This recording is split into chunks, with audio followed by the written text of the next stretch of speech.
Yesterday, I told y'all how burnt out I felt. I literally sat in my car for about 3 hours yesterday, brainstorming, thinking, analyzing, planning, coming up with strategy. And I think the scariest part is the fact that I don't want another version of the same life. So I quite literally have no choice but to redesign this one. I was thinking back, like, what did I misjudge, miscalculate, misunderstand that landed me here? And something that I realized that I think many of us experience is when you're always used to being a certain version of yourself and you want to change your life, or what you're doing no longer fits, you transition, but oftentimes you can step into a prettier situation, a prettier version of the same situation, if that makes sense. We gravitate to comfort, and redesigning our life can be an uncomfortable thing because there comes with a boldness in making the change. There comes with sometimes it could be a pay cut, or it could be a pay advancement, depending on which side of the coin it falls on for you. But for me, because I was trying to leave one contracted, toxic, robotic situation, I ended up jumping into something else that looked prettier and sounded good, but the back end of it, the operations piece of it, it's just still another burnout train. It was just headed a bit of a different direction, and that can sometimes be trying to land in what's familiar. So that is the scariest part about this, because I don't want to repeat that. That's the goal. That's what I'm trying to get away from. I even have notes. Yesterday when I sat in this car, I said, I'm leaving here with something. I am leaving here with something. So let me take my time. So I got some things that I want to share, and I hope this helps you. First and foremost, I am not chasing success at the expense of myself. I am not chasing success at the expense of my body, of my mind, of my nervous system. I don't know if y'all ever read that book, Your Body Keeps the Score. I have it. I haven't gotten far in it, but I'm basically saying all that to just say, like, our body tells a story before our mind does sometimes. And we'll feel it in our bodies, but we'll still ignore the heart palpitations when you start to feel anxious. If you have a meeting with someone, but maybe you feel nervous before the meeting, all of those things are signs that you want to figure out why and what is coming up for you when those things happen. Sorry, y'all. The dogs are barking for God knows what reason. All of those things are signs. And when you start to feel the overwhelm, the anxiousness, the fatigue, the quite literal exhaustion, like it almost feels like you've filled your gas tank up and you are below the empty throttle. Like it's a level below empty, and you're putting along. You are running on fumes. And when we're running on fumes, we can't ignore the fumes. The fumes are the burnout. But your body gave you signs before you even hit before you even got on E. Your body, that noise came on, that ding, ding, ding. It gave you the warning sign, but you pushed past the warning sign. We cannot push past the warning sign. I pushed past the warning sign about 30 days ago, and now I gotta head to the shop because I need some other parts fixed. That's the cost of ignoring those things. I'm not chasing success at the expense of myself anymore, because last time I did that, I ended up with breast cancer, stage 2. I'm trying to build a life with more spaciousness, more autonomy, and more ownership. And I had to write out why that's important, but what does that actually mean to me? And I have to give myself permission to know that it's possible. I actually already know that it's possible. I've had it before, and this is what I'm working towards again. I never it's like I fell into my career, if that makes sense. And I don't know if any of y'all could relate to this. You know, when you accept like that one job, and then it snowballs into the next job and the next job and the next job and the next job, and you look up and you're like, dang, I've been here for 10 years. How have I been doing this for 10 years? That's how it started for me with retail. And if you know, hospitality, retail, management, the food and beverage industry, anything like that, those industries are hustle and bustle in a sense. You're always on your feet, you're always dealing with customers.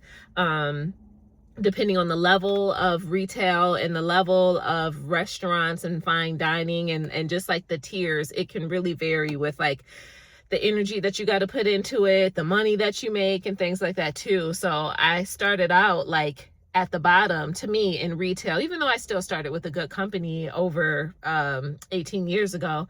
And then I just started working my way up. So I went from like the Hollister to the Wet Seal to the Bath and Body Works to Ulta to Nordstrom to Lululemon to Warby Parker.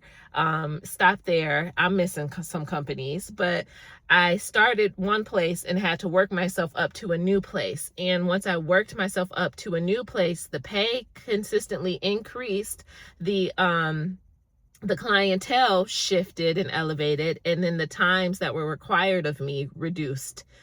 They were less and less because I had hit a certain level in a certain tier where I worked at an outdoor store instead of a mall. So we closed early. I started getting strategic with it because I'm like, okay, if I'm going to be in this thing, doing all these operations, managing teams and things like that, like I need to be with companies where I can work it in my favor. So once I figured that out for myself, that's what helped me pivot to a way where I could be a little less on, but still on, right? You're still texting me, calling in for your shift, texting me, you got to leave work early on Wednesday, texting me different things like that. So then when I made like the pivot out of retail after the pandemic, because I quite literally could not do it anymore, I actually hit burnout, I hit depression, I hit exhaustion. My high function depression diagnosis that I had, I got diagnosed with this shortly after my breast cancer journey. I knew nothing about that back then. I didn't know that was a term. High function what? And depression. Don't think I'm depressed. Because to me, back then, if I'm keeping it real with y'all, to me, depression looked like someone that was always actively sad, unhappy, walked around with a cloud, and maybe on the verge of, you know, jumping off the ledge. That's what I thought depression was. I didn't realize you can actually still function with depression. So when my therapist gave me that diagnosis, I was like, oh my gosh. I had to sit with that. When you start learning about you and learning things about yourself that you didn't know, or you can finally like connect the dots and put the puzzle together and be like, oh, that's why I feel like that. That's why my brain works like this. This is why I'm overstimulated. This is why I'm exhausted. When you can like actually start doing those things, it sheds a whole different type of light on life and starts to make sense. It may even make you emotional because it's like, oh my God, I thought I was crazy. I haven't been in survival mode that long.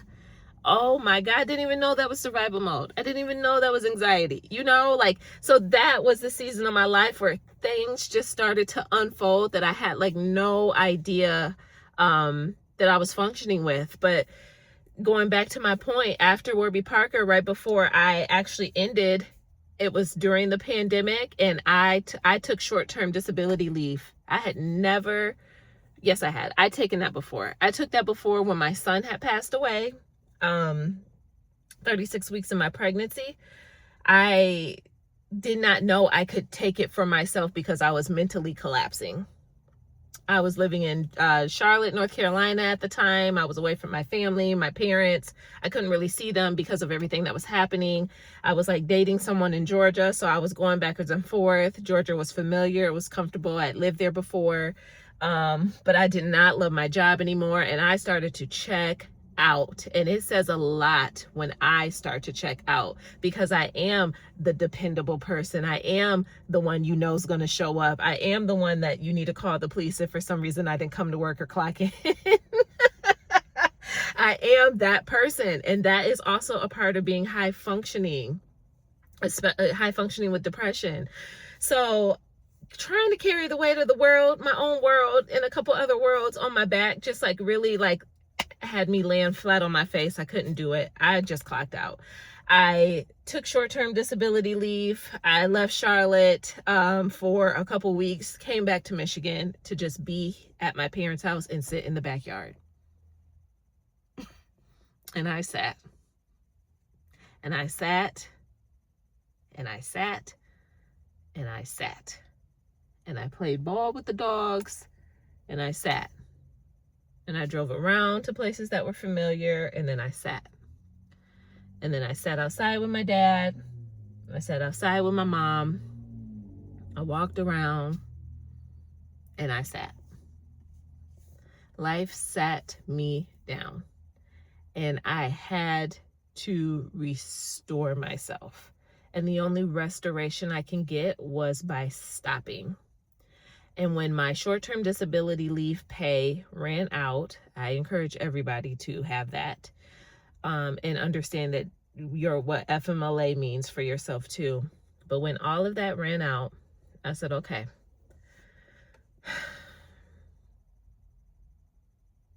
I said, okay, I can go back now. I can go back, and I'm going to put in my notice because I'm not doing this anymore. I started searching for my out, looking for a new job, trying to get out of that field. I just couldn't do it anymore, and I didn't know what was next.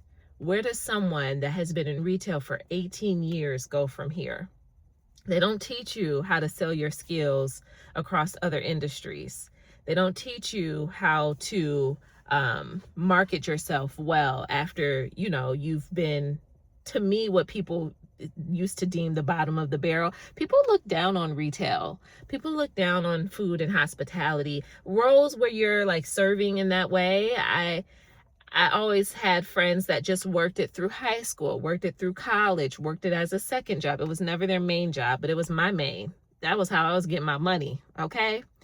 And so I didn't know what to do next, but I was like, girl, if you've done it once, you can do it again. So let's figure out how to maneuver and elevate and sauce up what you've been doing, because you don't just work in retail. I don't just manage 45 people.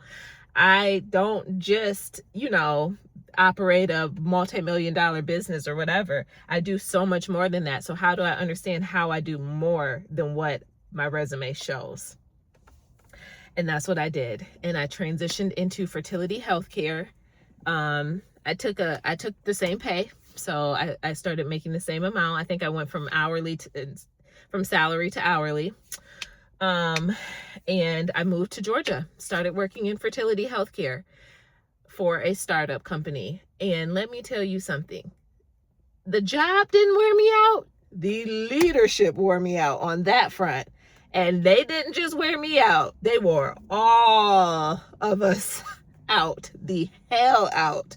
I mean, I had not had such a bumpy ride like that. I was like, oh my gosh, if it ain't one thing, it's another. And my dad loves to tell me that.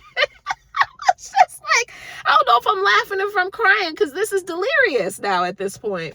But I got to give it to my girls, all my girls, the friendships that I have, the relationships that I have to this day, 5 years later, are so solid. We held each other together. You know what it's like to work in a toxic environment, but you and your team are the glue. Like, y'all are keeping each other going. You don't want to drive into work because you already know what's happening. You already feel the anxiousness. You already know, like, the mismanagement of things are legit happening in front of your eyes. And you just don't want to be a part of it. But yet you show up because you and your team get it done. That was us. We held each other together. And I got diagnosed with breast cancer while I was there. And I will tell you, as challenging as it did feel, I was grateful for every single person in that building, and I'm still grateful to them today because everybody jumped in to support me in a way that I did not know I needed support. And I had Fridays off of work, so I only worked 4 days a week. They worked with me, and I'm grateful for that. I will say I was grateful for the care that I got while I was there. Went through my breast cancer journey, came back, and then realized this ain't it anymore either. I need to be remote. I need a job where I'm not people facing anymore. I was dealing with too much my immune system being compromised. I had extra times and weeks where I had to quarantine longer over the weekend because my white blood count cells were so low. It was a lot going on with like the chemo because I did over 25 rounds of chemo. I was there every single Friday. I went through everything. So coming back, I'm like, I actually need to be less on. And that introduced me into the tech space. That's how I got into tech. Right after that job, I worked for a fertility financing company. And that was my unicorn job. That's why you cannot tell me, what did I say to y'all? You cannot tell me you can't build a life with spaciousness, with freedom, with autonomy, with ownership, with peace. You cannot tell me that. I took that job, made the most money I had ever made. I made a video about that, how I skill stacked and went from like 50 to 145K. And I did my thing. That job was a breath of fresh air for me. I basically got to compile all my skills into one to be able to support clinics, different fertility clinics, egg banks, and surrogacies. And I loved what I did. I loved who I worked with. I felt so taken care of by the company. I mean, y'all are sending me a chair, desk, desktop, like getting me set up. I was bonusing like I never bonused before. I didn't know this type of money was even available to me. A girl from working in retail making this pivot, it was nothing but God. It literally was nothing but God. I'm like, this is crazy. And unfortunately, I ended up going through a layoff about 12 months later, which devastated me. But that gave me a taste of something I hadn't had before. And it showed me that startups don't have to be hectic. They don't have to be chaotic. You can work for a good mission-driven company and get your work done. That's what we did. I didn't clock out and take work with me. I didn't have people texting me or reaching out to me afterward. I didn't even have to manage people. I'm making good money. I didn't have to manage anyone. Not that I'm opposed to these things, but I'm just saying there's a fine line because certain jobs give more and certain jobs take more, and then certain boundaries and lines get blurred more. So it's like you're picking which lane you want to go with all of that because none of it's a straight line. None of it's a straight line and none of it's perfect.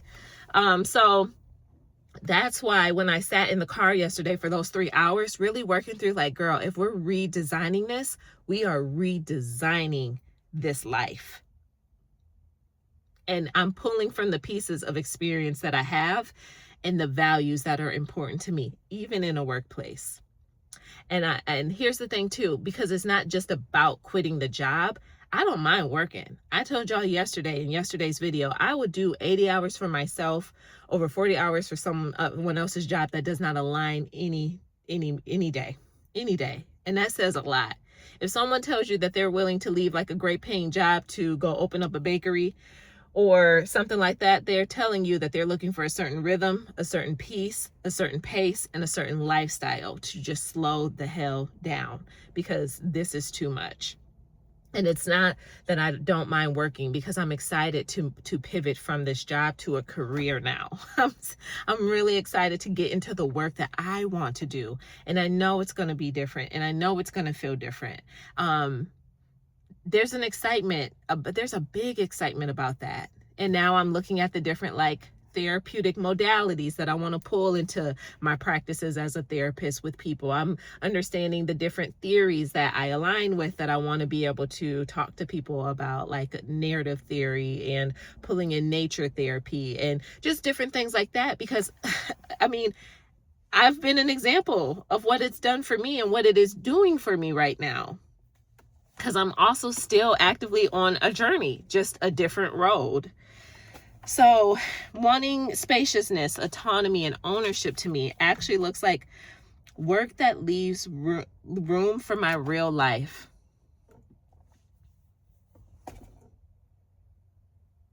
If you want me there at 7 a.m., 7 p.m., late on Fridays, events on Friday, like, where is my life? Out of all of that, where does it leave room for me? Because this job is not my priority. It has to leave room. Your job needs to leave room for your life. And if you don't have that, you need to rethink something. I want to go fishing. I want to have time to go fishing with my dad. We went today and had the best time. I know today is Sunday. I know it's the weekend. But man, I mean, we didn't catch anything. We were out there for about an hour and a half, and then it started raining. But it's just my time. It's a form of freedom for me. It's like our bonding time where we get to relax, escape the world, and just be by the water. It teaches you patience. It teaches you how to slow down. And it's just a different type of like calm that I enjoy. But that's my personal time, right? Like, your life, you deserve to have fun. That actually is a part of the makeup of who we are, but too many people miss it and don't include that in who they are. Taking my dog to play fetch outside on a random Friday, like these things. This is what autonomy means for me, and having spaciousness for my life. I want slower mornings that are uninterrupted. Now, I'm an early riser anyway, so uninterrupted could be me waking up at my 5 a.m. or 6 a.m. and having my time with God, having my coffee or my tea, sitting outside and just relaxing without someone texting me as if like the building burned down. And the building's not burning. Nature. I want time to be out in nature. I want time for my creativity, having time to think, work that fits my life versus consumes it. That was a big one. Work that fits my life versus consuming my life. Did you pick a job that consumes your life? Did you pick a job that actually fits your needs? I had to sit back and I was like, maybe I didn't really assess the season that I'm in right now, because I'm capable of doing the job. I enjoy my coworkers. Like, I enjoy the people that I work with. I enjoy the people that I meet. I'm capable of doing the job. But maybe being in grad school right now, taking 3 classes and working full time, maybe that was an idea. Now, I know I have to work. But what type of work should I have done? And I was expecting this position to be similar to my other operational positions. But because this particular company is more of like kind of like a unicorn, the role is encompassing of multiple roles, not just the normal one that you would normally do as someone that's just in operations. It's not that. And had I known more details, I probably would not have taken it. But I do believe God has me there for a reason, and he's opened the door for a reason. And maybe the reason is sitting down, getting frustrated, and creating this video to talk to you and to talk to me. And maybe the reason is actually pushing me in the direction that I've always been wanting to go, but I've never trusted myself well enough to do it. Maybe the reason is like unpacking and working with different personality types, because that is actually going to be a part of becoming a therapist. I will be working with different personality types. Maybe the reason has been the relationships and connections that I have made. And I think the ultimate reason always comes back to, like, you have to cast your cares on the Lord. You got to give it to God. You got to rest in God and let God be God. And in moments like this, seasons like this, times like this, that's when I'm reminded even more, like, oh Lord, I need you. I need you. I'm praying before I go into work, praying while I'm at work, and praying while I'm leaving work, because Lord, help me. So you never know, but I think it's important. What did I say? Having, work that fits your life versus consumes it. You were made for so much more than just a job. You were made for so much more than the 40 hours that you dedicate. You were made for so much more than the skills that you bring to that company. And I really want you to hear me on that. Because when it's all said and done, after I went through breast cancer and decided to leave, those people filled that position. After I left that company and went through everything, those people filled that position. They will always fill the position. So you fill your position. And I hope what I'm saying is resonating with you. So yeah, it's not that I'm trying to escape work, but I need to escape a life that just does not leave room for me. That's what I have to be radically honest about. And then I said, I'm starting before I have everything figured out. And that's also the scary part, but that's where it happens. Yesterday in this car, y'all, it was a magical moment. I mean, I know after I recorded that video and turned it off and just sat here, I was like, man, girl, I was going, this pen and this paper, we were writing it out, and I was brain dumping, I was releasing, I was processing. I used a little bit of ChatGPT to kind of like read between the lines on a few things that I couldn't fully grasp, which was helpful for me. But I'm starting before I have everything figured out, and you figure out as you go. Sometimes you just have to leap or start walking, and then let your GPS reset itself. And then it'll tell you, oh, turn left here, or 2 more blocks, turn right. So going back to school, I am in school. I'm in school right now. I know good things are coming out of this, right? So I know my current situation isn't forever, but now it's mindfulness going into the next thing. Mindfulness wherever I do my practicum, where I do my internship, what site I get placed at, like mindfulness around the population that I want to help. That's a part of this process.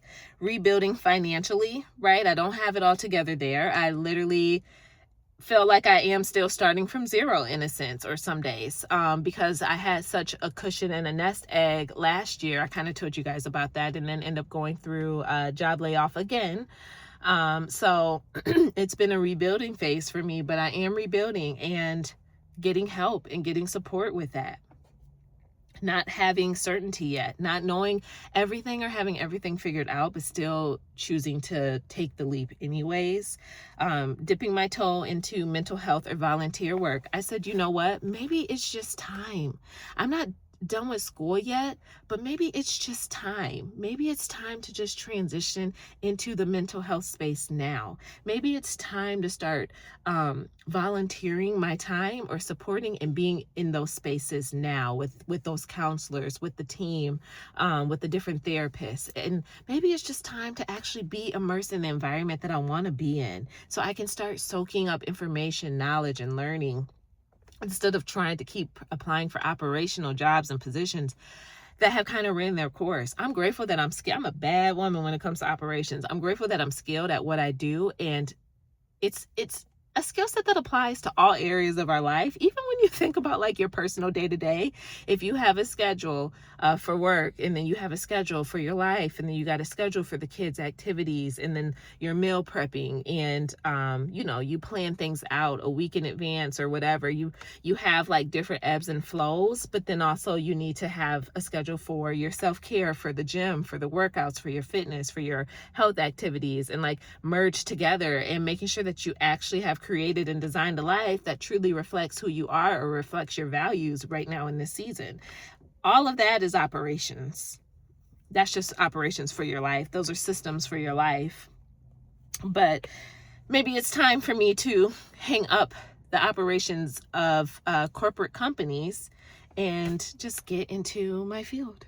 I would actually love that very much. That actually would make me excited. And if the pay cut is an introduction into that field, I'm gonna tell you right now, it's worth it. Exploring, growing my nature lover community, etc. That's literally what I wrote down.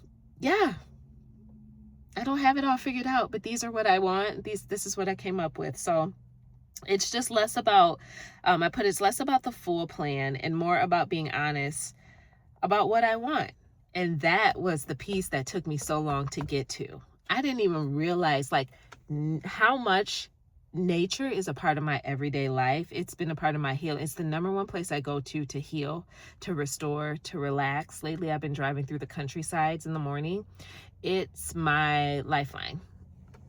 It's a lifeline for me. Is that Nat? And I want to do more with that. I want to be out there more. I got something fun coming up. I'll share that with y'all soon. But I'm like, let me learn nature therapy. Let me learn modalities and like ways to incorporate it in who I am and incorporate it in what other people need in the future. And start getting people together to do certain things where we're just outside and we're enjoying each other and we're restoring and we're living life as like human beings should live. Unhurried, unrushed, unfrazzled, reduce the burnout, to eliminate the burnout, and live more aligned lives. That's big. That's big. So if I feel like there's a lot of high functioning women out there like me, high functioning people out there like me that are probably quietly going through this alone. If you're one of those, you know now that you actually aren't alone anymore. We look successful on paper, but we're really disconnected from our real life. And you want that to change. You want that to change. You want more. And more is available to you. So what part of your life do you think you need to redesign? Or what part of your life are you redesigning right now? I want to know in the comments, because I know that this journey it's almost like the boiling point. The boiling point of, I can't keep doing it like this anymore, but how am I going to do it differently? I literally am on my last leg. I don't have a third to give. It's the boiling point. And maybe that's the point. Maybe that's the point, because deep down, we know we just run circles around what we know we want. We got to let ourselves live in what we really want. You got to let yourself live in the wonder and the desire of how you want your life to be, especially when it pertains to work. That's your biggest energy spend in the week. So I want to know what part of your life you're going to redesign when it comes to that. All right, y'all. If you're new here, I am Renee. Welcome to my channel. Thank y'all for the space in the comments and sharing this. I'm so grateful. That was like the fed up video. This feels like a deep inhale. So we'll see where the exhale comes in. All right, y'all. Until the next video, my friends, peace out.